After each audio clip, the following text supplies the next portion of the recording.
Hello guys and welcome to Ask MBA. If you guys are preparing for your CAT 2024, so this video is going to be very helpful for you guys because in this video we are going to mainly focus on how to prepare for your CAT this year in whatever months we have, that is around 5 months if we calculate November as well in your preparation timing.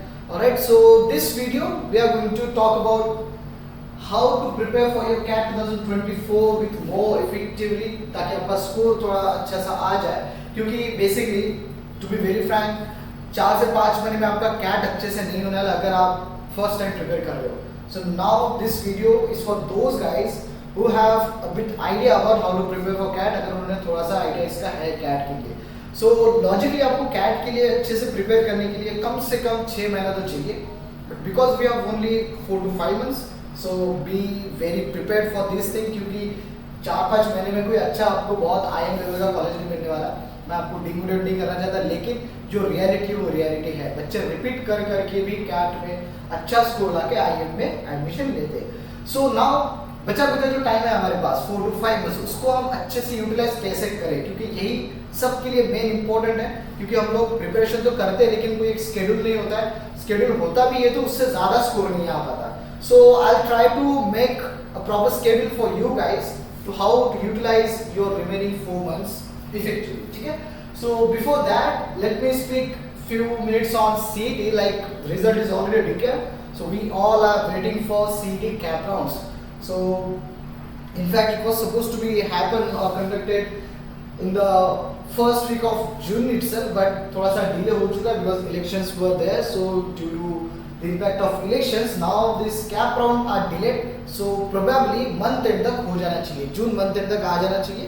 So I know, in fact we faculties also are waiting for this cap round, क्योंकि result बहुत दिन हो चुके हैं आज, लेकिन अभी तक cap round हुआ. ठीक है?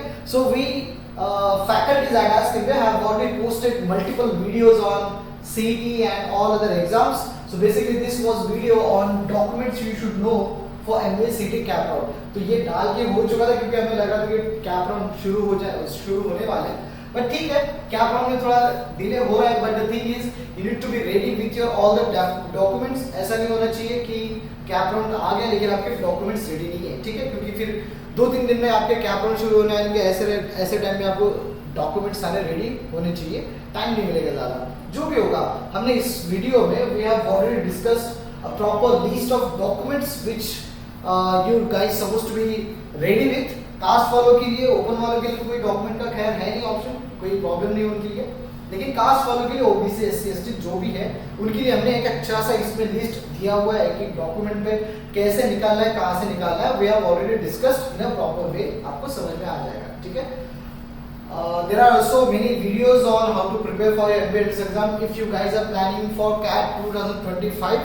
So we are launching various multiple batches with your suitable timing from morning to evening. तो 2-2 घंटे का बैच होता है, वीकली वीकेंड जो भी होता है. बस you have to visit at Ask MBA Thane. Address is mentioned in the description box of every video. So आपको आना पड़ेगा. Let's discuss how to prepare for your CAT 2025, क्योंकि एक साल में बहुत अच्छे से आपका प्रिपरेशन हो सकता है. ठीक है? So without wasting our time, let's focus on CAT 2024 because ज़्यादा टाइम है नहीं हमारे पास. जो भी टाइम है हमें अच्छे से यूटिलाइज करना है. So let's start with the days left in June. We have around, let me change the color first. Alright. So we have around 10 days left in June.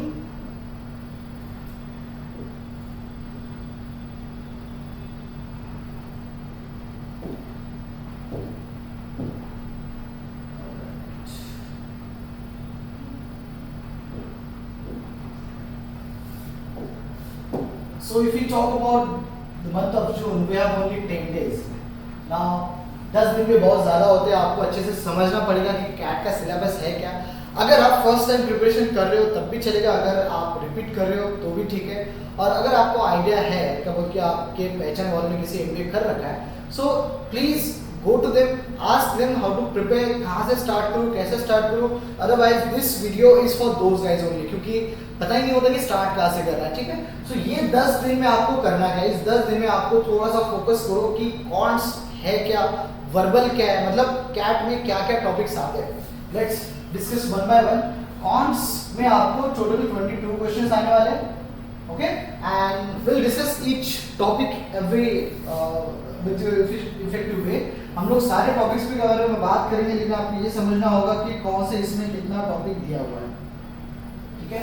सो जून की अगर बात करें, जून के 10 दिन बचे होंगे हमारे पास, तो इसमें हमें सबसे पहले ये समझना है कि कॉन्ट्स में कितने क्वेश्चंस आते हैं, फिर आपके वीआरसी में कितने क्वेश्चंस आने वाले हैं, और एक बचा हुआ अपना DIR, data interpretation and logical reasoning, ठीक है।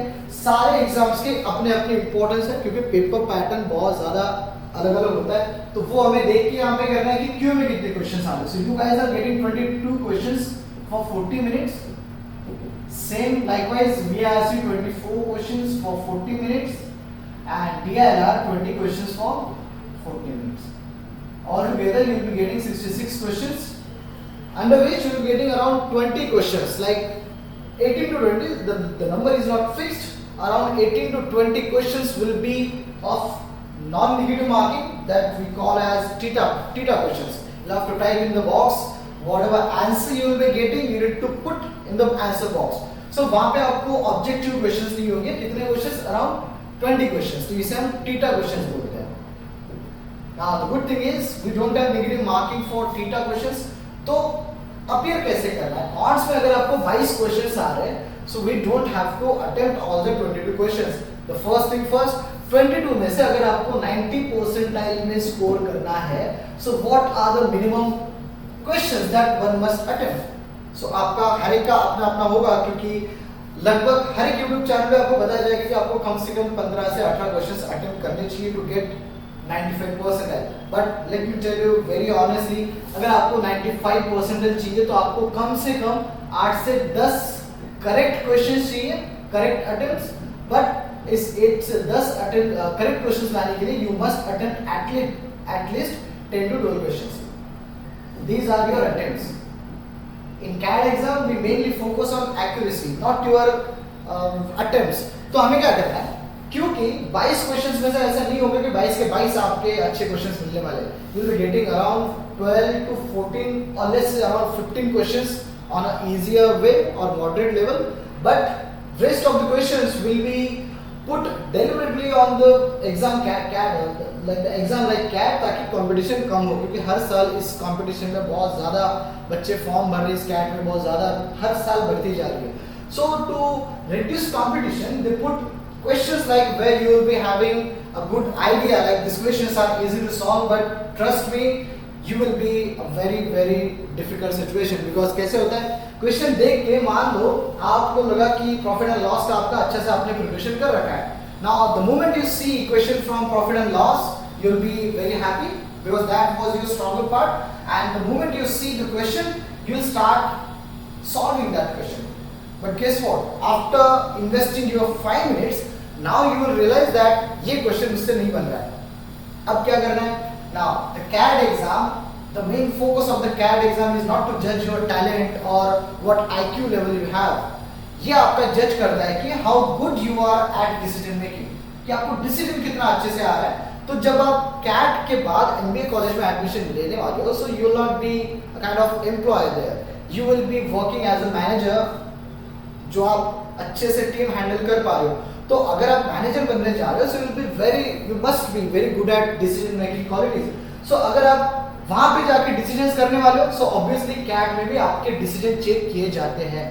So the first thing is about CAD exam is आपको स्टडी के साथ साथ डिसीजन मेकिंग पे भी बहुत फोकस करना है। Now coming back to the question we started, that अगर आपने प्रॉफिट एंड लॉस पे टाइम खर्चा कर लिया, ऑलरेडी 5 मिनट आपके गए यहाँ से, now what is your next move? कि आपको लगेगा सर 5 मिनट तो मैंने इन्वेस्ट कर लिया यहाँ पे ऑलरेडी, और still I'm not sure about whether the question is right or wrong.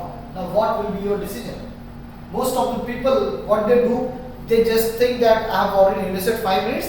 Now anyhow I have to mark this question without thinking of whether it is right or wrong. In that case, आपको वहां पे रुकना, ये सोचना कि अगर ये 5 minute मुझे इंपॉर्टेंट थे तो ठीक है, लेकिन इससे ज्यादा इंपॉर्टेंट क्या है कि जो क्वेश्चन में मार्क करूं वो सही आए। अगर वो गलत आने के चांसेस है, so you need to skip that question and just you need to move on, अगले क्वेश्चन पे जाना है। तो अगर इस 5 मिनट को आपको बचाना, so you need to look the moment you get quant section 40 minute का जो आपको मिलने वाला है, before solving before to start your solve question you need to go through all your 22 questions. Just 22 questions आप देख लो एक बार, तो कैसे क्या क्या कहाँ पे आपको इजी लेवल के मॉडरेट लेवल के मिल रहे हैं वो आपको देखना है। तब जाके आपको समझेगा कि 22 में से आपके ये वाले 12 क्वेश्चंस इजी या मॉडरेट लेवल पे है, which you need to attempt this 12 only. ठीक है, ये 12 आपको अटेम्प्ट करना है, जिसमें से आपकी एक्यूरेसी 90 to 95% या 100% में हो सकती है। तो इस लेवल पे अगर आप सॉल्व करते हो तो तब जाके आपका स्कोर बढ़ने वाला है। अदरवाइज अगर आप बोलोगे कि 22 में से ये 12 तो हो गया, बचे वाले 8 क्वेश्चंस भी मैं मार्क कर दूंगा, सो गाइस आपको नेगेटिव मार्किंग मिल जाएगा यहाँ पे, क्योंकि कैट में 22 क्वेश्चन पे तुक्का नहीं लगने वाला है, बिल्कुल नहीं लगेगा। सो बी प्रिपेयर फॉर दैट कि आपको तुक्का यहाँ पे फ्लूक्स के जिसके हम बारे में बात करें उसके हम ज्यादा भरोसा नहीं कर सकते। So you need to be very calculative. Options को आपको मार्क करना है कि यही क्वेश्चंस मेरे अच्छे वाले अटेम्प्ट्स है। तो जानबूझ के ऐसा नहीं करना है कि सर मेरे 5 मिनट गए तो मैं इसको बस आगे क्या करूं, मार्क करके चले जाते हैं।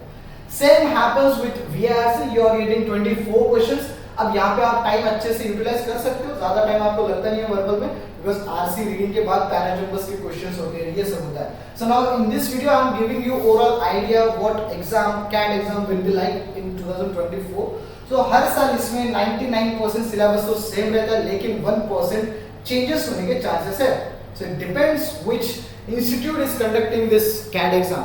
तो अगर 1% की बात करें तो for example last year algebra में अलजेब्रा में आपको क्वेश्चंस आते थे कम से कम मान लो 3 to 4 questions we suppose to be from algebra. लेकिन इस साल क्या हुआ, अलजेब्रा में आपको 2 से 3 क्वेश्चंस आने चाहिए थे, लेकिन क्वेश्चंस आए total 4 to 5 questions in every slot. अब ये हर साल का फिक्स था कि 2 से 3 क्वेश्चंस आने चाहिए थे, लेकिन क्वेश्चंस आ गए उसमें 4 से 5। अब ये किसके ऊपर होगा, कहाँ पे लिखा है ये कि इस टॉपिक में से इतने क्वेश्चंस आएंगे, उस टॉपिक में से इतने क्वेश्चंस आएंगे। तो इसके माध्यम से आपको ये समझना है कि भाई अलजेब्रा जैसे टॉपिक में जो एक बड़ा टॉपिक है और इम्पोर्टेंट टॉपिक पे है, अलजेब्रा मतलब कौन सा, जिसमें आपको इक्वेशंस के क्वेश्चंस आते हैं, linear equations and quadratic equations, जिसमें आपके AP GP and harmonic HP वाला सीरीज के भी क्वेश्चंस आते हैं। Now this topic is highly important as far as your CAT exam is concern, लेकिन बच्चे इसको थोड़ा कम इंपॉर्टेंस देते हैं क्योंकि हेक्टिक है। लेकिन the thing is this topic is more important for your CAT exam. बाकी एग्जाम में इसके क्वेश्चंस कम आते हैं, लेकिन कैट के लिए बहुत क्वेश्चंस आएंगे। तो वैसे ही अलजेब्रा के टाइप है, ज्योमेट्री भी सब्जेक्ट है, ज्योमेट्री प्लस मेंसुरेशन। हर साल इसके 2 से 3 क्वेश्चन आते हैं, बट दिस ईयर भी इसके चांसेस जैसा अलजेब्रा में चेंज हुआ, ज्योमेट्री और मेंसुरेशन में भी चेंज होने का चांसेस है कि हर साल उसके अगर 3 क्वेश्चंस आते हैं तो ये 3 से बढ़कर कम से कम 4 से 5 हो सकते हैं। ठीक है, so now this kind of changes that I'm talking about is comes under 1%. Like 99% of the syllabus remains same for every year, but we need to focus on 1%. Like कहाँ पे changes हो रहे हैं, क्यों हो रहे हैं। तो ये होता है बड़े बड़े टॉपिक्स के, मान लो कॉन्ट्स के, जैसे हमने अलजेब्रा के बारे में बात कर रहे थे। सो लाइकवाइज ज्योमेट्री और मेंसुरेशन भी बहुत बड़ा टॉपिक है, जिसमें से 2 क्वेश्चन क्या 2 से 4 क्वेश्चन भी बन सकते हैं। ठीक है, तो थोड़ा बहुत आपको आइडिया आ रहा होगा कि कैट कैसे चेंजेस कर सकता है। तो सबसे पहले दिमाग से ये निकाल दो कि सर इसका कोई पैटर्न होता है कि 2000 से अगर आपने कैट के पेपर उठाया, ये ऐसे बहुत सारे वीडियोस अवेलेबल है YouTube पे जहाँ पे ये बोला जाता है कि हर साल का जो कैट का पेपर है अगर आप देखते हो तो क्वेश्चन कुछ पैटर्न में बन रहे हैं। ऐसा कुछ भी नहीं होता है गाइज, क्योंकि एक बड़े लेवल पे जो आईएम्स के प्रोफेसर होते हैं, those guys are studying this CAT exam, तो वो की पैटर्न तो नहीं फॉलो करने वाले। ठीक है, अब क्यों ऐसा लगता है, क्योंकि ओवरऑल जो सिलेबस है वो तो सेम रह रहा है, क्वेश्चंस तो वही आ रहा है, उसी टॉपिक्स में आ रहा है, तो चांसेस है हल्का सा लगने का कि पैटर्न है, बट उस पर आप ज्यादा रिलाय नहीं कर सकते। हमें फोकस करना है कि टॉपिक्स क्या है, कौन से टॉपिक्स का वेटेज है, बस उस पर हमें फोकस करना है। ये था आपका अकाउंट का, सेम वीआरसी का और डीआईएलआर का, आपको वही क्वेश्चंस करने जो आपको आते हैं। अब बात करते हैं आपके स्केड्यूल के बारे में कि कैसे करना चाहिए। सर क्या होता है जून के बाद, हम आपको जुलाई के बाद की बात करते हैं, जून में तो 10 दिन बचे, तो यही आपको समझना है कि सिलेबस क्या है, कैसे क्वेश्चंस आते हैं। First thing you need to do in the month of June that we have 10 months left, आपको ये समझना है कि कैट में क्वेश्चन कैसे पूछे जाते हैं। आपको प्रीवियस ईयर के क्वेश्चन देख रहा है, सब कुछ दिखाना है, ठीक है। तो हमारे पास हमने ब्लैक बुक करके बनाया हुआ है जिसमें we have added all the previous year questions in a systematic way to understand how the CAT exam works। तो उसमें सारे previous year के questions है। CAT बुक हम उसे ब्लैक बुक बुलाते हैं, एडवांस बुक है CAT का, ठीक है। सो लेट्स स्टार्ट विद जुलाई की। आपको जुलाई में क्या करना है, जून जुलाई अगस्त, फिर आपका आएगा सितंबर और अक्टूबर, एंड देन आपका आएगा एग्जाम वाला नवंबर।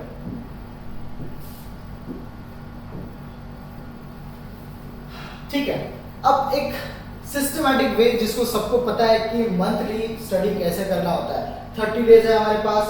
अगर आप वर्किंग हो, अगर आप नॉन वर्किंग हो, अगर आप स्टूडेंट हो, थर्ड ईयर में हो, तब भी आपको ये सबको सुटेबल करेगा। अगर आप ये खुद को प्रॉमिस कर रहे हो कि मैं दिन का एटलीस्ट 3 घंटा तो भी निकाल सकता हूँ, ठीक है। मैं आपको कोई मोटिवेशन का वीडियो नहीं दे रहा हूँ, मैं आपको दे रहा हूँ स्केड्यूल कि आपको कैट के लिए बचे कुछ 3-4 महीने में कैसे प्रिपरेशन करना है, ठीक है। तो अगर आप दिन का 3 घंटा भी कैट के लिए प्रिपरेशन कर सकते हो तो trust me you are going to score around और प्लस 85%, ठीक है। 85% करोगे अगर you are investing at least 3 hours per day. ये सब दिमाग में डाल के रखो, क्योंकि 3 आवर्स में आपको क्या क्या करना है। 3 आवर्स में आपको ये करना है कि सबसे पहले आपको उस टॉपिक का बेसिक कंसेप्ट क्लियर करना है। एक आधा घंटा तो लगेगा। आप YouTube पे वीडियो देखो, हमारे आस्क हिंदी चैनल पे भी हमने बहुत सारे अच्छे से कंसेप्चुअल वीडियो शूट करके डाले हुए, आप जहाँ पे देख सकते हो। सारे वीडियोस फ्री है YouTube के। तो अदरवाइज जिसका आपको अच्छा लगता है वहाँ पे जाकर वीडियोस देख सकते हो, कोई दिक्कत नहीं है, लेकिन कंसेप्ट समझना बहुत जरूरी है। Now once you understood the concept in your 1 hour और 1 and half आवर, जो भी आपको टाइम लगेगा, उसके बाद बचते आपके पास 2 घंटे। 2 घंटे में आपको 2 चीजें करनी है। एक तो उसी टॉपिक पे कम से कम 20 to 30 क्वेश्चन सॉल्व करने हैं। यहाँ पे 1 घंटे के बाद आपको आएंगे 22। तो मैं आपको लिख ही दे रहा हूँ कि आपको करना है सबसे पहले कंसेप्ट प्लस 20 क्वेश्चंस। उसके बाद यहाँ पे करना है PYQ is the most important task to complete first. क्योंकि कैसा है, कितना भी आप कंसेप्ट कर लो, जब तक आप उसी टॉपिक के प्रीवियस ईयर के क्वेश्चन नहीं देखते हो, आपको रियल एनालिसिस नहीं होने वाला। So this is more important as much as your concepts clearing is important कि पिछले साल के आए हुए क्वेश्चंस आपको देखने हैं। और यही कदम करना है कि मान लो आपने टॉपिक उठाया परसेंटेज, तो परसेंटेज के वैसे लॉजिकली डायरेक्ट क्वेश्चन नहीं आता है। Percentage is the topic which will be used in your other high level concepts, that is profit and loss और SICR like topics. So percentage का वैसे एक क्वेश्चन आता है, बट ट्रस्ट मी परसेंटेज का डायरेक्ट क्वेश्चन शायद से आगे चल के कैट में बंद हो जाएंगे, क्योंकि सारी जो अरिथमेटिक के चैप्टर्स है, percentage, SICR, profit and loss, then आपका टाइम एंड वर्क, सारी इसमें परसेंटेज यूज होता है। सो कुछ मतलब नहीं बनता सेपरेट क्वेश्चन पूछने के लिए, ठीक है। सो मेरे हिसाब से आगे चल के परसेंट का जो एक क्वेश्चन है वो भी हट जाएगा, बाकी इसमें यूज होने वाला है। सो आपको कंसेप्ट करना है, उसके बाद उसी कंसेप्ट में 20 क्वेश्चन करना है, और कुछ ना कुछ बुक होगा आपके पास या गूगल से कर लो, प्रीवियस ईयर क्वेश्चन डालो हर एक टॉपिक के, will be for sure you will be getting previous year question for all the topics from can't. अब ये कॉन्ट के लिए एप्लीकेबल है, वर्बल के लिए थोड़ा स्ट्रैटेजी अलग रहेगा। ये आपका कॉन्ट्स का था, वर्बल के लिए बता देता हूँ मैं। वर्बल में आपको ज्यादा से ज्यादा रीडिंग पे फोकस करना है। अब क्यों मैं ऐसा बोल रहा हूँ रीडिंग के लिए, आपको सब ने बोला होगा कि you have to read newspaper on the regular basis. Yes, it is highly important, क्योंकि जो भी आपके कैट में क्वेश्चंस आ रहे हैं, these are more of verbal oriented. Like quant के भी क्वेश्चन रहेंगे तो आपको डायरेक्ट फॉर्मूला बेसिस क्वेश्चन नहीं मिलने वाले। लाइक जैसे CET में होता है या अदर एंट्रेंस एग्जाम में होता है कि आपको डायरेक्ट फॉर्मूला दिया और फॉर्मूले पे हम लोग बात करेंगे कि हाँ भाई फॉर्मूला समझा, वैल्यूज पुट करे और आंसर निकला। ट्रस्ट मी, कैट के एग्जाम में आपको फॉर्मूला बेसिस पे ज्यादा फोकस नहीं होगा, आपको समझना पड़ेगा कि डेटा में दिया क्या है, क्वेश्चन में दिया क्या है। So the first thing is your reading comprehension बहुत ज्यादा अच्छा होना चाहिए। RC तो आपको वर्बल का पार्ट भी है। सो अगर आप RC में अच्छा हो, ट्रस्ट मी RC में तो आपका स्कोर आ ही जाएगा वर्बल में, but because of that you will be scoring good in quants as well. QA में भी आप अच्छा सा स्कोर करने वाले हो, तो QA तो हो जाएगा क्वांटिटेटिव एप्टीट्यूड कॉन्ट्स का, और दूसरी बात आपका DLR में निकल जाएगा, क्योंकि DLR में भी इस साल ऐसे डेटा आया था आपको डायरेक्ट पाई चार्ट या बार ग्राफ ऐसा कुछ भी नहीं था। This year CAT I am talking about CAT 2024। तो आपको डेटा क्या था, पूरा आपको ऐसे स्टैटिस्टिकल डेटा था, डेटा पढ़ना था, उसके बाद आपको डेटा को एक्सट्रैक्ट करके फिर आंसर्स दे रहे थे उस पर। सो रीडिंग में आपको ज़्यादा फोकस करना है वर्बल के लिए, जो आपको बाकी टॉपिक्स में भी आपको हेल्प करेंगे। तो जुलाई के लिए आपको करना क्या है, सिलेबस पहले निकाल लो, जो आपके अभी बचे कुछ 10 दिन है, 10 दिन में निकाल लो कि कौन से टॉपिक्स मुझे करने हैं, क्या क्या करने हैं। तो जुलाई में आपको ऐसा करना है, सबसे पहले आप अरिथमेटिक के सारे चैप्टर्स यहाँ पे खत्म कर दो। बहुत कम चैप्टर से अरिथमेटिक के, मैं आपको बता देता हूँ क्या क्या है। तो सबसे पहले आपका आएगा परसेंटेज, फिर आएगा SICI, फिर आएगा प्रॉफिट एंड लॉस, फिर आएगा आपका time with distance, time and work. ये आपको कंटेंट कहीं पे मिल जाएगा। I am directly writing this in the short form, so you guys please understand कि मैं क्या लिख रहा हूँ यहाँ पे, ठीक है। So percentage, SICI, profit and loss, TSD and time and work, these question, इसमें 2-3 और हैं, एवरेज प्लस रेशियो प्रोपोर्शन। ये जो टॉपिक है अरिथमेटिक के, इसमें आपको बहुत ज्यादा स्ट्रॉन्ग करना है खुद को। क्यों? यही टॉपिक्स है जिसमें आपको कम से कम 10 क्वेश्चंस मिलने वाले हैं, सब कुछ मिला के। TSD पे 2 क्वेश्चंस, टाइम एंड वर्क पे 1-2 क्वेश्चन, प्रॉफिट एंड लॉस पे 2 क्वेश्चन, SICI का 1-2 क्वेश्चन, परसेंट तो खैर 1 क्वेश्चन मिलने वाला है, बट परसेंटेज के हिसाब से आपको ये सारे बहुत ज्यादा इंपॉर्टेंट है। परसेंटेज इज द चैप्टर और the concept which will be used in the rest of your topics. तो आपको परसेंटेज बहुत अच्छे से करना है। परसेंटेज में ज्यादा आपको किस पे फोकस करना है कि वैल्यूज कैसे इंक्रीज हो रही है, कैसे डिक्रीज होती है, किसके हिसाब से कौन सी वैल्यू कम ज्यादा होती है ना। These are the concepts, increment decrement वाला concept you need to focus on. उसके बाद एवरेज एंड रेशियो प्रोपोर्शन का मिला के एक क्वेश्चन आता है जो आपको फोकस करना है। तो ये भी कांसेप्ट आपका हर एक इसमें यूज होने वाला है। तो अगर आप ये 3 chapter percentage, average and ratio proportion अगर आप करते हो तो तभी आपका SICI, profit and loss, TSD and time and work are sorted out. अगर आप इसमें कमजोर हो, percentage, average and ratio proportion, तब कुछ बात बिगड़ सकती है आपकी बात, ठीक है। तो बात ये थी, आपको अरिथमेटिक में अच्छे से खत्म करना है। जुलाई में ये खत्म हो जाएगा। हर एक दिन का एक टारगेट करो, एक चैप्टर मुझे करना है, इसलिए मैंने आपको 3 घंटे बोला है। 3 घंटे में एक चैप्टर सॉल्व करके खत्म हो जाएगा। अब दूसरा, इसके साथ वर्बल का क्या करना है आपको इसी दिन में, वो 3 घंटे में एक 10-15 मिनट आपको बस न्यूज़पेपर पढ़ना है। Now the importance of reading newspaper I have just told you, which will give you a good impact on your other topics, that is other sections, that is GILR and con section. Now for that reason only I am asking you to read newspaper on regular basis. अब आप पढ़ना newspaper भी पढ़ सकते हो, novel भी पढ़ सकते हो, but why I am asking you newspaper, क्योंकि उसमें टॉपिक्स ही ऐसे कि जो आपको कैट में हेल्प करने वाले हैं। जैसे आपने अगर इकोनॉमिक्स टाइम उठाया तो वहाँ पे फाइनेंशियल टर्म्स आएंगे, स्टैटिस्टिकल नाम होंगे, कुछ बहुत सारे अच्छे अच्छे वर्ड्स होंगे which will be come in your CAT exam. तो अगर आप उसी टर्म्स को फैमिलियर करते हो so now which will of course going to help you in CAT exam, ठीक है। तो इसीलिए मैं बोल रहा हूँ कि आप या तो द हिंदू पढ़ो या तो इकोनॉमिक्स टाइम्स पढ़ो, doesn't matter, but you must read newspaper on the regular basis. All I am asking you to read for only 10 to 15 minutes, जितना भी होता है उतना पढ़ो। ज्यादा मुझे पता है बोर होता है पढ़ने के लिए, लेकिन पढ़ना पड़ेगा। तो ये आपका जुलाई के लिए आपको अरिथमेटिक पूरा खत्म करना है। आते हम लोग अगस्त में। अगस्त में आपको क्या क्या करना है? अगस्त में आपको आगे चलना है 2-3 टॉपिक्स जो आपके कैट में बहुत ज्यादा इंपॉर्टेंट है, जैसे हाईली वेटेज वाले। फॉर एग्जाम्पल एक तो आपका ज्योमेट्री, ठीक है, और टॉपिक से जो करना है आपको, और दूसरा है आपका ज्योमेट्री के बाद आएगा अलजेब्रा। अब मैं ये नहीं बोल रहा कि पूरे अगस्त में आपको यही कुछ करना है, क्योंकि बाकी चैप्टर्स भी यहाँ पे कवर हो रहे हैं। तो 3-4 महीने में आप पूरा सिलेबस नहीं कर पाओगे, because syllabus is very vast, और सिलेबस के साथ साथ आपको स्कोर पे भी ध्यान देना है। तो टारगेट आपका ये नहीं है कि सिलेबस करना है, प्रैक्टिस करना है। जितने भी क्वेश्चंस और जितने भी आप ज्यादा क्वेश्चंस करोगे उसी से आपका कंसेप्ट क्लियर होने वाला है। तो ऐसा नहीं है कि आपको सिलेबस कंप्लीट करना है, सिलेबस के पीछे मत भागो, कंसेप्ट्स के पीछे भागो। जितने कंसेप्ट्स होते हैं मैं आपको वही बता रहा हूँ कि हर एक लेवल में से आपको हर एक टॉपिक में से कौन से कंसेप्ट ज्यादा करना है। सो फर्स्ट मंथ में आपको पूरा अरिथमेटिक खत्म करना है, जिसमें ये वाले टॉपिक्स आते हैं। सेकंड मंथ में आपको ज्योमेट्री प्लस मेंसुरेशन भी लिख देता है, यहाँ पे मेंसुरेशन पे फोकस करना है। अब ज्योमेट्री प्लस मेंसुरेशन में मैंने पहले बोला आपको कम से कम 4 to 5 क्वेश्चंस आएंगे, और उसके बाद अलजेब्रा में आपको कम से कम 6 क्वेश्चंस आएंगे जो आपको मिल रहे हैं। तो this will be varying from 4 to 6 question. ये थोड़ा कम ज्यादा हो सकता है, लेकिन बहुत ज्यादा इंपॉर्टेंट है ज्योमेट्री, मेंसुरेशन और अलजेब्रा। ये आपको करना है अगस्त में। आप बोलोगे सर 1 महीना कैसे करना है? ये बहुत ज्यादा इंपॉर्टेंट है, आपको इसमें फोकस करना है। Daily 2-2, 3-3 questions. अगर आप डेली इसके 2-2, 3-3, 4-4 क्वेश्चंस करते हो, मंथली आपका हो जाएगा पूरा अच्छे से कवर। लेकिन इसके साथ आपको DILR स्टार्ट करना है अगस्त में।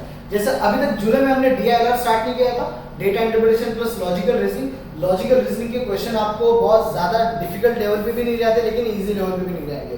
तो लॉजिकल रीजनिंग के क्वेश्चन आपके जैसे for example games and tournaments के क्वेश्चन आएंगे, चेस बोर्ड के क्वेश्चंस होते हैं, कोई भी ऐसा जिसमें लॉजिक लगेगा प्लस आपका क्वांट्स भी रहेगा, तो इतना इजी भी नहीं होने वाला, लेकिन ज्यादा हार्ड लेवल भी नहीं होता है। You guys must have seen this question from DILR which are very easy to solve, but the thing is you need to use your IQ level, वहां पे सॉल्व करना होगा। सो हर साल DILR में थोड़ा डिफिकल्टी लेवल बढ़ते जा रहा है, क्योंकि कंडीशन ही वैसा है, इतना इजी आप एक्सपेक्ट नहीं कर सकते DILR में। कॉन्ट्स में फिर भी आप पढ़ के कितना सिलेबस ही लिमिटेड है तो कर ही लेंगे। DILR का सिलेबस कुछ है नहीं, data interpretation plus logical reasoning का, इसमें कुछ भी आ सकता है बेस्ड ऑन योर लॉजिक, तो हमें लॉजिक यूज करना है, ठीक है। उसके बाद आते हैं सितंबर में, तो जैसे ही हमने अर्थमेटिक का जुलाई में किया था, सेम आपको थोड़ा अर्थमेटिक का सितंबर में यहाँ पे रिपीट करना है, जुलाई रिपीट करना है। यहाँ पे जुलाई का आपको रिपीट करने से फायदा ये होगा कि अगर आपने अर्थमेटिक अच्छे से फिर से किया, क्योंकि अगस्त में हम लोग इसमें ज्यादा प्रैक्टिस नहीं कर रहे, क्योंकि हमें बाकी सब्जेक्ट पे भी फोकस तो करना है ना, वर्बल भी तो है। तो अगर आपने जून में जो भी किया, जुलाई का जो भी है, सेम आपको यहाँ पे जुलाई में करना है। हर एक टॉपिक के 10-10, 20-20 क्वेश्चन आपको करना है, वो भी कैट लेवल के। तो एक कैट का अच्छे से बुक करके या तो गूगल से आप कुछ कर सकते हो, जो भी कंटेंट आप फॉलो कर रहे हो, लेकिन make sure that you are using a proper content for your CAT exam. छोटा मोटा लेवल पे आप सॉल्व नहीं कर सकते, बेसिक लेवल सॉल्व करके कैट एग्जाम के लिए नहीं जा सकते, ठीक है। तो आपको जुलाई में जो भी था यहाँ पे सितंबर में रिपीट करना है, क्योंकि ये क्वेश्चंस आपको कम से कम 10 का देके जाएगा, 10 क्वेश्चंस आपको इसी में से आने वाले हैं, तो हमें उसी पे फोकस करना है अभी ये 4 महीने में, जिसमें आपको ज्यादा स्कोर मिलने वाला है। बाकी पूरा सिलेबस जैसे आपका आता है कोऑर्डिनेट ज्योमेट्री, फिर आपका आएगा परम्यूटेशंस कॉम्बिनेशंस भी, कोऑर्डिनेट ज्योमेट्री, उसके बाद एक और टॉपिक है जैसे डेटा सफिशिएंसी।